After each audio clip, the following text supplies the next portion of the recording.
Okay, time முடிஞ்சது. இப்போ இந்த கணக்குக்கான லாஜிக் என்னன்னு பார்க்கலாமா?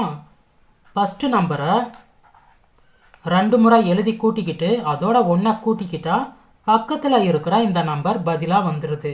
அதே மாதிரி இந்த நம்பரை 2 முறை கூட்டிக்கிட்டு அதோட 1 கூட்டிக்கிட்டா பக்கத்தில் இருக்கிற இந்த நம்பர் பதிலாக வந்துடுது.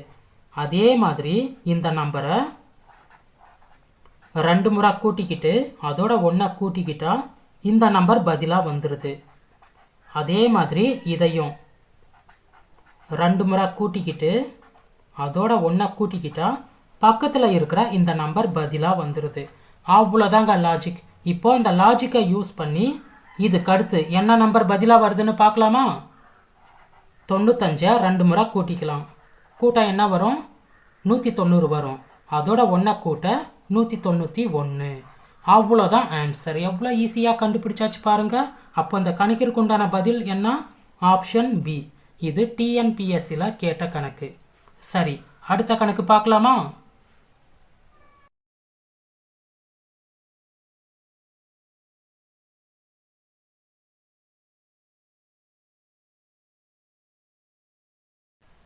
டைம் முடிஞ்சது. இப்போ இந்த கணக்குக்கான லாஜிக் என்னன்னு பார்க்கலாமா? இந்த 3 இந்த 9ஓட பெருக்க நமக்கு இந்த நம்பர் பதிலாக வந்துடுது. அதே 3 இந்த 27ஓட பெருக்க நமக்கு இந்த நம்பர் பதிலாக வந்துடுது. அதே 3 இந்த 81ஓட பெருக்க நமக்கு இந்த நம்பர் பதிலாக வந்துடுது. அப்படி பார்த்தா இந்த 243ஓட 3 பெருக்குனா அடுத்து என்ன நம்பர் பதிலாக வரும்னு ஈஸியாக கண்டுபிடிச்சிடலாம். இது 2 பெருக்க என்ன வருது?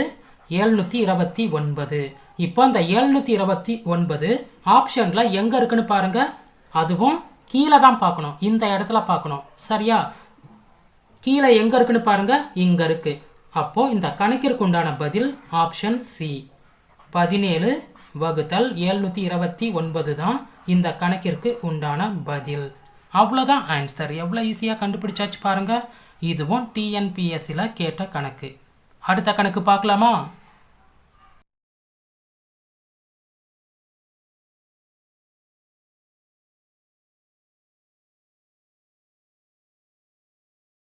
இப்போ இந்த கணக்குக்கான லாஜிக் என்ன வருதுன்னு பார்க்கலாமா?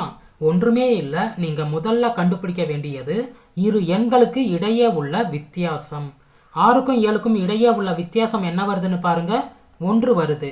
அதாவது 6ஐயும் 7ஐயும் கழிக்க என்ன வரும்? 1. அதை எழுதிக்கோங்க. அதுக்கு அடுத்தது 7க்கும் 11க்கும் இடையே உள்ள வித்தியாசம் என்ன வருதுன்னு பாருங்க. 4 வருது. அதுக்கு அடுத்தது 11க்கும் 20க்கும் இடையே உள்ள வித்தியாசம் என்ன வருதுன்னு பாருங்க. 9 வருது. இப்போ இந்த எண்களை நல்லா கவனமா பாருங்க. இது 1 ஸ்கொயரோட மதிப்பு, இது 2 ஸ்கொயரோட மதிப்பு, இது 3 ஸ்கொயரோட மதிப்பு. அப்படி பார்த்தா அடுத்து எதோட மதிப்பு வரும்? 4 ஸ்கொயரோட மதிப்பு தானே வரும். அப்போ இங்கே என்ன வரும்? 16. 4 ஸ்கொயரோட மதிப்பு என்ன?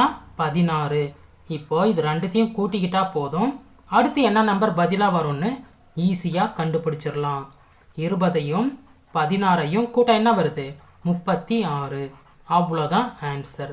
எவ்வளோ ஈஸியாக கண்டுபிடிச்சாச்சு பாருங்க. அடுத்த கணக்கு பார்க்கலாமா?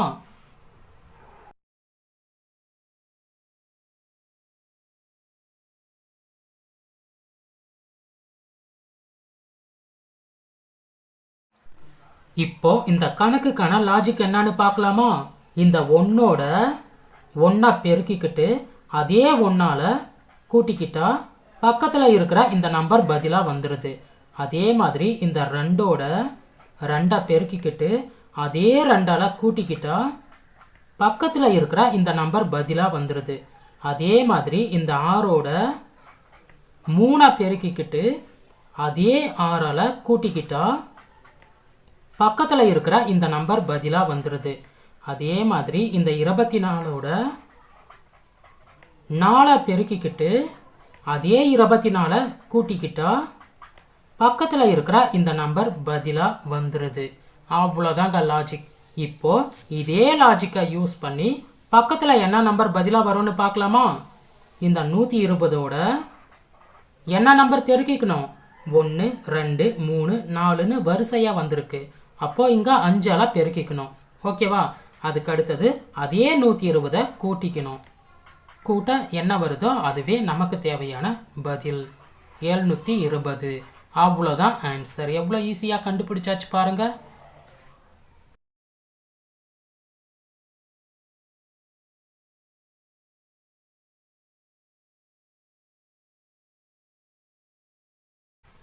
இப்போ இந்த கணக்குக்கான லாஜிக் என்னன்னு பார்க்கலாமா? இந்த 6ஓட 2 பெருக்குனா இந்த நம்பர் பதிலாக வந்துடுது. இந்த 12ஓட 3 பெருக்குனா இந்த நம்பர் பதிலாக வந்துடுது. இந்த 36ஓட 4 பெருக்குனா இந்த நம்பர் பதிலாக வந்துடுது. இப்போ இதை நல்லா கவனமாக பாருங்க. 2 3 4ன்னு வரிசையாக வந்திருக்கு. அப்போ 144ஓட என்ன நம்பர் பெருக்குனா இங்கே இருக்கிற நம்பர் பதிலாக வரும்? 5. வரிசையாக தானே இருக்கு. அப்போ 144ஓட 5 பெருக்குனா அடுத்து என்ன நம்பர் பதிலாக வரும்னு ஈஸியாக கண்டுபிடிச்சிடலாம். அவ்வளோதான் ஆன்சர். அடுத்த கணக்கு பார்க்கலாமா?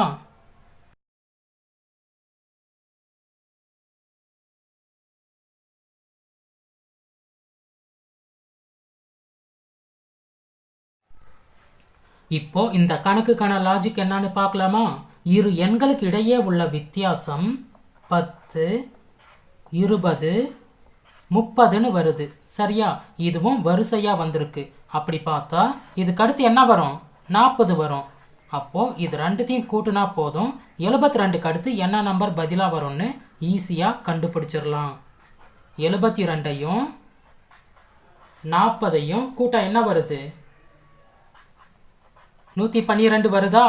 அவ்வளோதான் ஆன்சர்.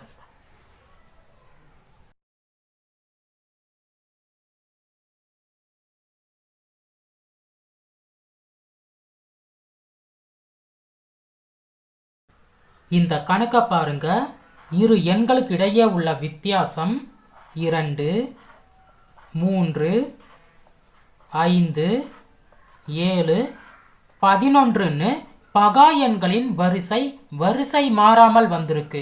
2க்கு அடுத்து 3 3க்கு அடுத்து 5 5க்கு அடுத்து 7 7க்கு அடுத்து 11ன்னு பகா எண்கள் வரிசை மாறாமல் வந்திருக்கு. அப்படி பார்த்தா 11க்கு அடுத்து என்ன பகா எண் வரும்?